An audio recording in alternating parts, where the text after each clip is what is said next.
देखा जाए तो भारत में बहुत बड़ी संख्या में युवा है और जाहिर है कि वो देश को बदलने की, उसकी दिशा बदलने की, उसकी दशा बदलने की क्षमता रखता है। ज़रूरत इस बात की है कि हम युवाओं का सही मार्गदर्शन करें, जिससे उनकी ब्रिलियंस, उनकी इंटेलिजेंस और उनकी स्किल्स का सही दिशा में यूटिलाइजेशन किया जा सके। येस आई कैन, वो कर सकता है और वाकई कर सकता है। आज का युवा कुछ इसी सोच का है, इसी तबीयत का है। वो दौर चला गया जब युवा करियर से मतलब सिर्फ एक नौकरी पा लेने से और कुछ सैलरी कमा लेने से रखता था। आज युवा देश और समाज को बदलने की ख्वाहिश भी रखता है। तो आज जानते हैं हम कि जॉब्स और एंटरप्रेन्योरशिप को लेके युवा क्या सोच रखता है, वो अपना भविष्य इनमें से किस में देखता है, या कोई और भी नई चीज़ें वो हम लोग के सामने ला के रखता है। तो चलते हैं अपने युवाओं की तरफ और जानते हैं कि वो क्या विचार व्यक्त करता है। What according to you is the better option, job या एंटरप्रेन्योरशिप? आप खुद को इनमें से अगर चूज़ करना हो तो क्या चूज़ करेंगे? मेरे हिसाब से जॉब ज़्यादा बेटर है, क्योंकि हम लोग शुरू से इन्वेस्टमेंट करते आए अपनी पढ़ाई के ऊपर, और उसके बाद अगर हम एंटरप्रेन्योर पे जाएंगे तो वो एक इन्वेस्टमेंट रिस्क होगा, क्योंकि हमने जो शुरू से इन्वेस्ट किया उसके बाद हम जॉब पे जाना चाहेंगे, क्योंकि उसमें हमें कोई इन्वेस्टमेंट नहीं है, प्लस पढ़ाई के बाद हमें तुरंत जॉब मिल जाएगी। हमें सिर्फ 8 से 10 घंटे ही जॉब करना होगा, वहीं आप एंटरप्रेन्योर में देंगे आपको 24 घंटे की जॉब होती है। तो जॉब ज़्यादा बेटर है, सुकून की नौकरी है, हम काम करेंगे, फिक्स सैलरी आएगी जिससे हमारा खर्चा चलता रहेगा। आप कह रहे हैं कि job is a better option whether you opt for government job और private job. So what would you say about entrepreneurship? Yes please ma'am. मेरा नाम असना है। कोई भी बिजनेस पैसे से बड़ा नहीं होता है, आइडिया से बड़ा होता है। तो आपके अंदर अगर क्रिएटिव स्किल्स हैं, लीडरशिप क्वालिटी है, आउट ऑफ द बॉक्स सोचते हैं और कुछ कर गुजरने का आपके अंदर अगर कुछ है, एम है आपका, तो आप कैसे भी रास्ता बना सकते हैं। और बात रही अगर पैसे की, तो वो अगर आपके अंदर एक एम है कि चीज़ को अचीव करने के लिए, तो आप कैसे भी उसका जुगाड़ कर सकते हैं। Okay, any other views? असल में मैम ऐसा है कि भूखे पेट आप क्रांति नहीं कर सकते हो। So you are saying the basic need is to earn for the bread and butter, and one must not take risk if he is not so sound in terms of money. Okay, any other views? Ma'am entrepreneurship अच्छी है, लेकिन उससे पहले हमें experience लेना चाहिए। तो मेरा ये मानना है कि पहले हमें जॉब करना चाहिए ताकि हमें एक एक्सपीरियंस गेन हो जाए।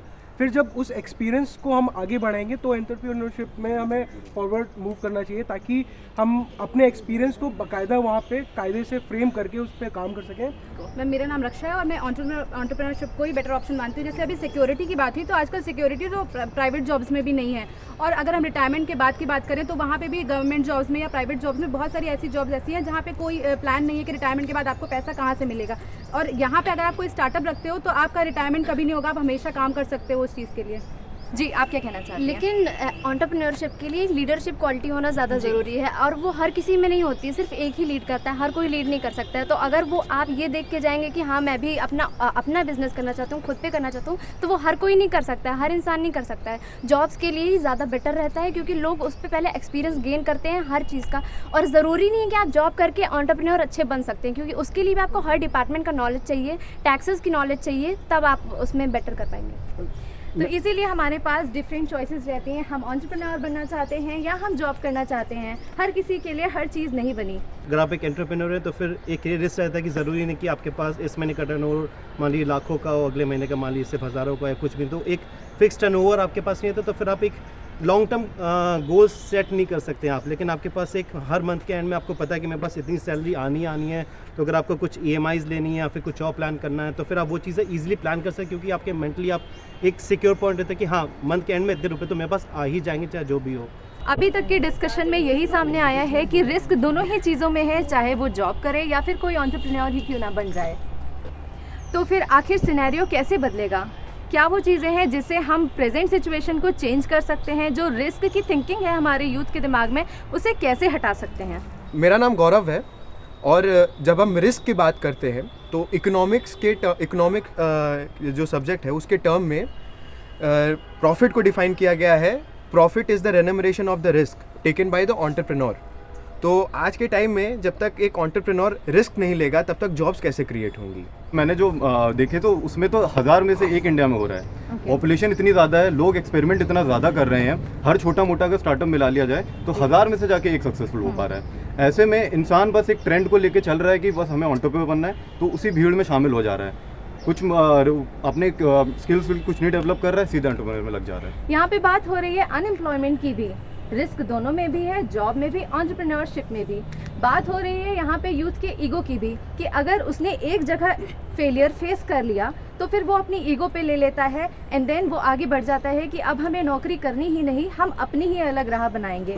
तो क्या वो उसमें सफल हो सकता है सिर्फ ये सोच लेने से, सिर्फ ईगो पे ले लेने से? ईगो बहुत इंपॉर्टेंट है, हर जगह ईगो नेगेटिव रोल प्ले करे ये ज़रूरी नहीं है। ईगो आपका साथ भी देता है पॉजिटिविटी के लिए। मैं कहना चाहूँगी कि अगर हम गवर्नमेंट जॉब में पर्टिकुलर हैं तो हम 10 से 4 जो मेरा टाइमिंग है हम उसके बाद अपना इंटरेस्ट परस्यू कर सकते हैं। या अगर हम एंटरप्रेन्योरशिप में आए, खास करके प्राइवेट जॉब में, तो हम एक बंधे रह जाएंगे 24/7 में और हम अपना जो मेरा पर्सनल इंटरेस्ट है उसको नहीं आगे शो कर सकते हैं। तो ये एक negative point about entrepreneurship and it's a positive point about job और जो एंटरप्रेन्योरशिप है वो दोनों ही बहुत अच्छे हैं दुनिया के लिए, देश के लिए हमारे, क्योंकि दोनों हैंड इन हैंड जाते हैं। जॉब्स के बिना एंटरप्रेन्योर नहीं है और एंटरप्रेन्योर्स के बिना जॉब नहीं है। That is a good point. तो हम जैसे अगर एंटरप्रेन्योर हैं तो हम जॉब्स क्रिएट करते हैं and without the person doing the job entrepreneurs की कोई वैल्यू नहीं है। तो दोनों को एक दूसरे की बहुत वैल्यू करनी चाहिए एंड यही अच्छा रहेगा मतलब। ओके, तो एंटरप्रेन्योर्स ही जॉब प्रोवाइड कराते हैं और जॉब के बिना एंटरप्रेन्योरशिप हो ही नहीं सकती। एम्प्लॉयज़ ही काम करते हैं एंटरप्रेन्योर्स के अंडर। एंटरप्रेन्योर के बिना जो भी हमारे वर्कर्स हैं और जितने भी जॉब्स वाले हैं वो अधूरे हैं, और जॉब्स के वर्कर्स के बिना हमारे एंटरप्रेन्योर अधूरे हैं। अगर हम लोगों को वर्कर्स नहीं मिलेंगे तो वो आगे क्या करेंगे। जहाँ तक की बात करें कि कंट्री के डेवलपमेंट की कि कोई भी कंट्री कैसे डेवलप कर सकती है, तो जैसे कि अभी बात हो रही थी कि एंटरप्रेन्योर्स जो है वो ज़्यादा हेल्प करते हैं कंट्री को डेवलप करने में।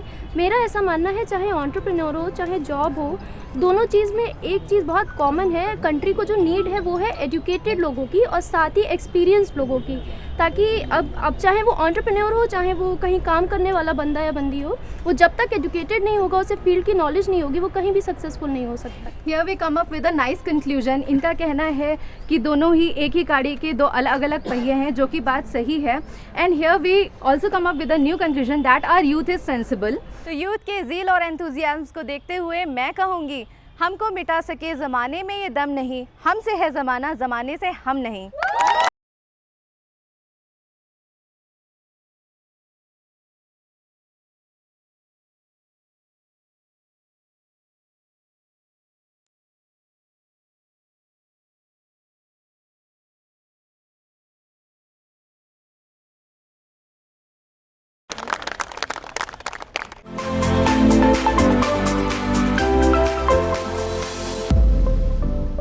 ये तो बात थी मुद्दे की।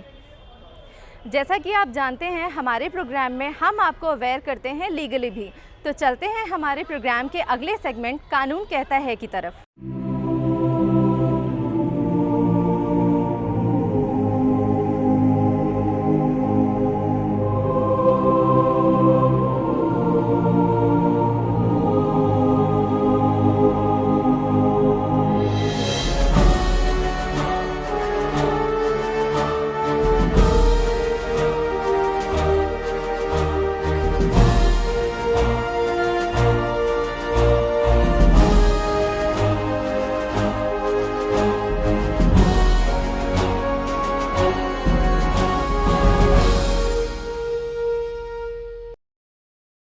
किसी भी समाज को सामान्य रूप से चलाने और उसमें शांति व्यवस्था बनाए रखने में हमारी सामाजिक परंपराएं और रीति रिवाज बहुत महत्वपूर्ण भूमिका निभाते हैं। किसी भी सभ्य समाज में सामाजिक नियंत्रण का कार्य समाज के सदस्य स्वतः ही करते हैं, लेकिन बड़े सामाजिक ढांचे में हर व्यक्ति का आचार व्यवहार सामान्य हो, नैतिक हो और सामाजिक मूल्यों के अनुरूप हो, ये संभव नहीं होता।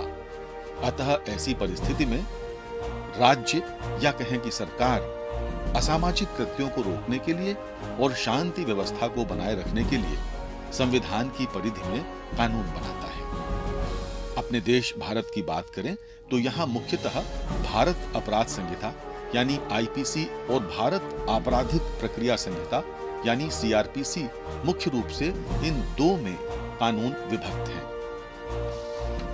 इसकी अनगिनत धाराएं हैं। जब भी कोई व्यक्ति अपराध करता है या यूं कहें कि राज्य के कानून की परिभाषा से पृथक कार्य करता है, तो संबंधित धाराओं में दंड का भागी होता है। इस कार्यक्रम का उद्देश्य जनमानस को भारतीय दंड विधान और जनोपयोगी कानूनों के विषय में जानकारी देना है, ताकि आप स्वयं को अपडेट रख सकें। इंडियन पिनल कोड अपना एक इंडिपेंडेंट कोड है, वैसे ही क्रिमिनल प्रोसीजर कोड है, वो इंडिपेंडेंट कोड है। क्रिमिनल प्रोसीजर कोड का पर्पस है कि किस तरीके से कानूनी कार्रवाई क्राइम को लेके की जाएगी, प्रोसेस कैसे होगा, कैसे एफआईआर दर्ज होगी, अगर एफआईआर दर्ज नहीं हो रही है तो कंप्लेंट कैसे दर्ज होगी, कैसे एक जने को उस पूरी प्रोसीडिंग्स कंप्लीट की जाएंगी, ट्रायल कैसे होगा, जज साहब कैसे उसमें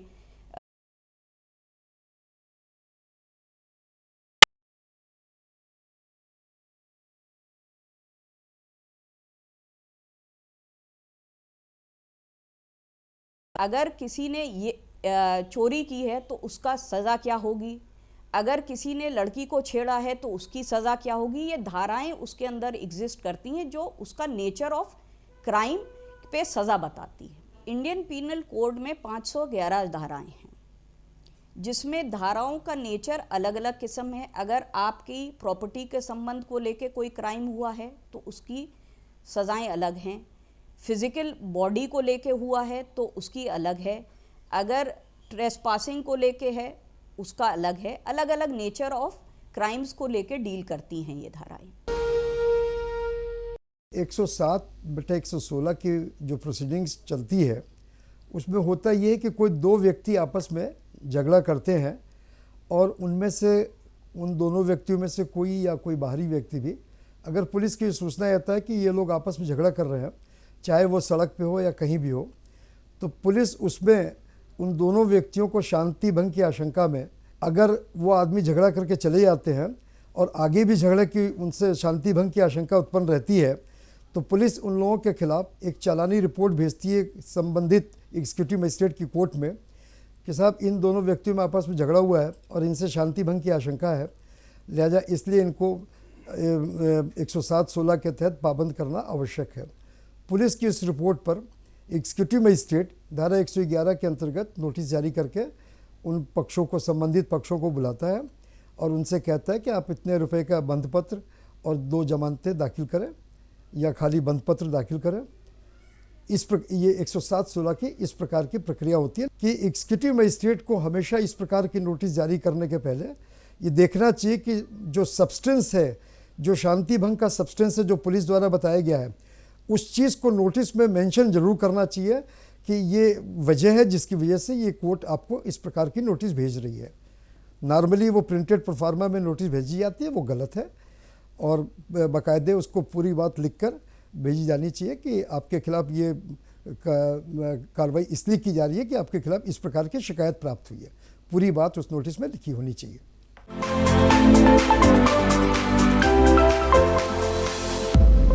ये तो बात हुई कानून की। अब देखते हैं हमारे प्रोग्राम का अगला सेगमेंट, उम्मीद की किरण।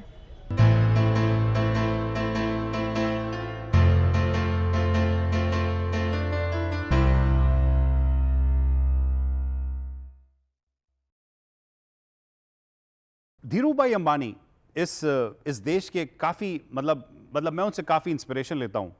और एक स्टोरी है कि एक ज़माने में उनके पास जेब में बहुत पैसे नहीं होते थे और उस समय भी वो ताज होटल बॉम्बे में जा करके 50 रुपए की चाय पीते थे। तो एक बार उनके दोस्त ने पूछा कि तुम्हारे पास इतने पैसे तो होते नहीं हैं, लेकिन तुम जा करके 5 स्टार होटल ताज होटल में जाके 50 रुपए की चाय पीते हो, ये कैसे आप करते हो? वो बोलते हैं कि मैं 50 रुपए की चाय के लिए नहीं जाता हूँ, मैं वहाँ पर इसलिए जाता हूँ क्योंकि वहाँ पे जो मुझे लोग मिलते हैं, जो मेरा नेटवर्क मिलता है, वो काफ़ी बड़ी चीज़ होती है। इस स्टोरी से मैं खाली एक ही चीज़ कहना चाह रहा हूँ कि जब तक कि आप खुद को अपने अच्छे दायरे में नहीं रखेंगे, अपने को पुश करके नेक्स्ट लेवल पे लेकर नहीं जाएंगे और अच्छे कॉन्टैक्ट्स में नहीं रखेंगे, तब तक कि आप ग्रो नहीं कर पाएंगे।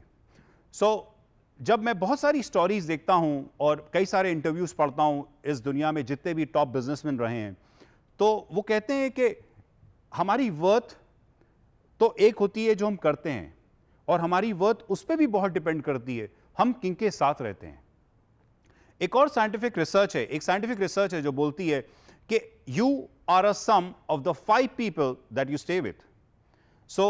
अगर आपके 5 दोस्त किस तरह के हैं, आप भी उन्हीं में से एक बनेंगे। The average of 5 friends that you have is going to be the one that you will also be. इस स्टोरी से जो मैंने आपको धीरू भाई अंबानी की बताई, तो ये जो साइंटिफिक रिसर्च है जो मैं बता रहा हूं कि you become a sum of the 5 people you stay with, Dhirubhai Ambani used to be a firm believer of this theory कि the people that he stages with he is going to be a function of that. अब इसके दूसरे results ये भी आते हैं कि जब भी आप कोई काम करते हैं और आपके अगर कॉन्टैक्ट्स अच्छे होते हैं तो एक एम्प्लीफिकेशन इफेक्ट होता है। आप किनके साथ रहते हैं, आप उनके साथ तो रहते ही रहते हैं, और उनके साथ जो उनका खुद की एक दुनिया, एक अलग दुनिया उनके साथ चल रही होती है, वो जो 5 दुनियाएं उन 5 दोस्तों के साथ चल रही होती हैं, तो आपकी छवि और आपकी चीज़ें वहाँ पे भी जाती हैं। सो चाहे आप बिजनेस डेवलप करें, चाहे आप खुद को डेवलप करें, बहुत इंपॉर्टेंट है कि आप वो डिसाइड करें कि वो कौन 5 लोग हैं जिनके साथ आप रहेंगे, क्योंकि वो 5 लोग आपकी लाइफ की सक्सेस डिसाइड करेंगे। और जैसा कि एरिस्टोटल ने कहा है, excellence is not a one time act, excellence is a habit. The person that you are is 85% your habits.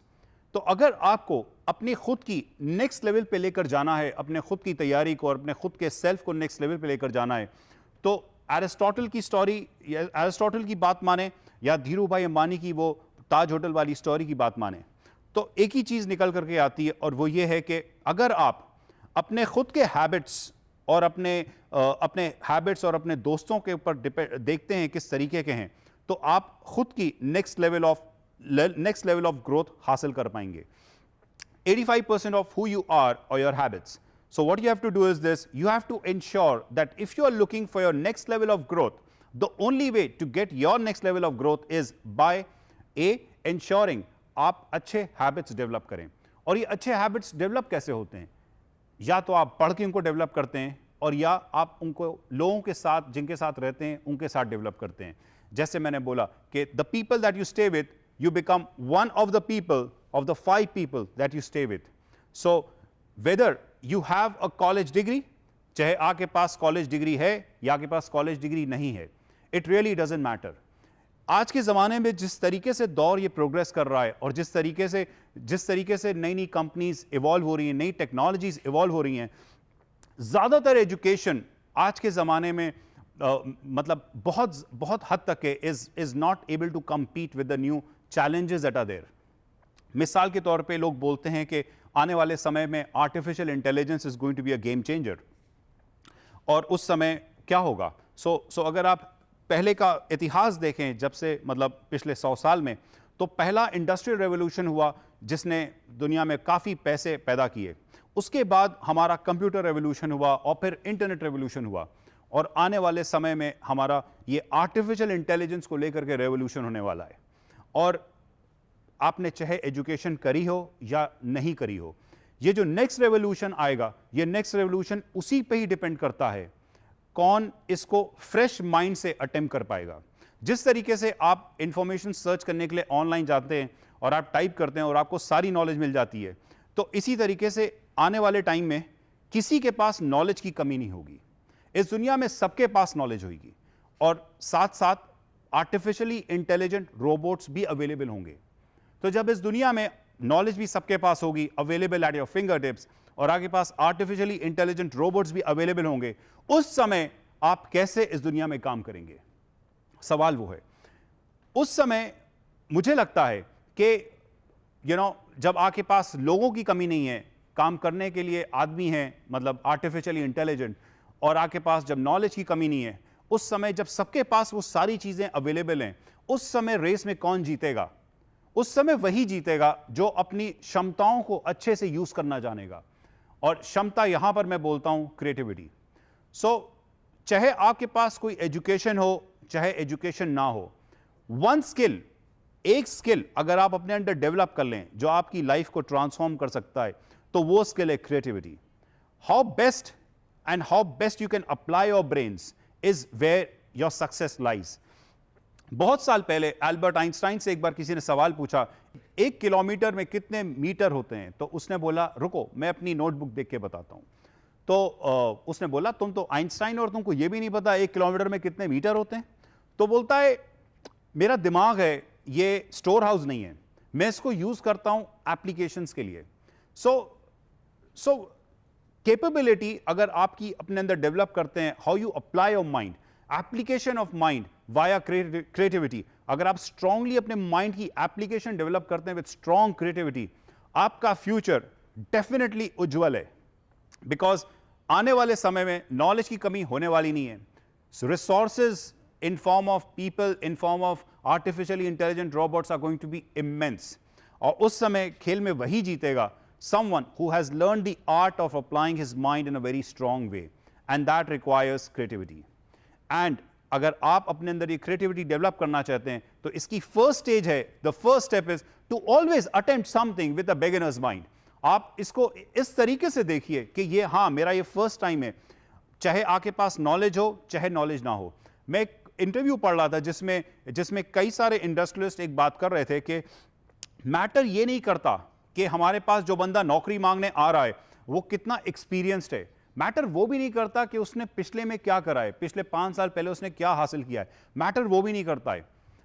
हम लोग जब किसी को भी काम पे लेते हैं या काम पे रखना चाहते हैं तो हम खाली एक ही चीज देखना चाहते हैं कि वो आज उसमें कितनी एनर्जी है और उसके अंदर क्या क्वालिटीज हैं, एबिलिटीज हैं जो उसको नेक्स्ट लेवल ऑफ ग्रोथ देंगी। द वे एक फेमस कोट है, what has gotten you here is not going to take you, you know, so what got you here does not take you to the next level. आज आप जहां पर पहुंचे अपने पुरानी चीजें करके, वही सेम चीजें करके क्या आप नेक्स्ट लेवल पहुंच पाएंगे?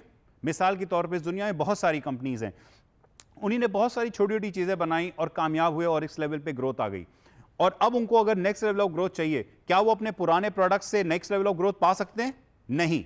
तो इसलिए उनके लिए भी जरूरी है कि वो इनोवेट करें। सो चाहे कंपनीज हों, चाहे आप हों, चाहे नौकरी ढूंढ रहे हों, आपको एक ही चीज समझ में आना चाहिए कि what has gotten you here is not going to take you to the next level, and the only thing that you need to go to the next level is one, creativity, and to ensure creativity you need to come up with a beginner's mind.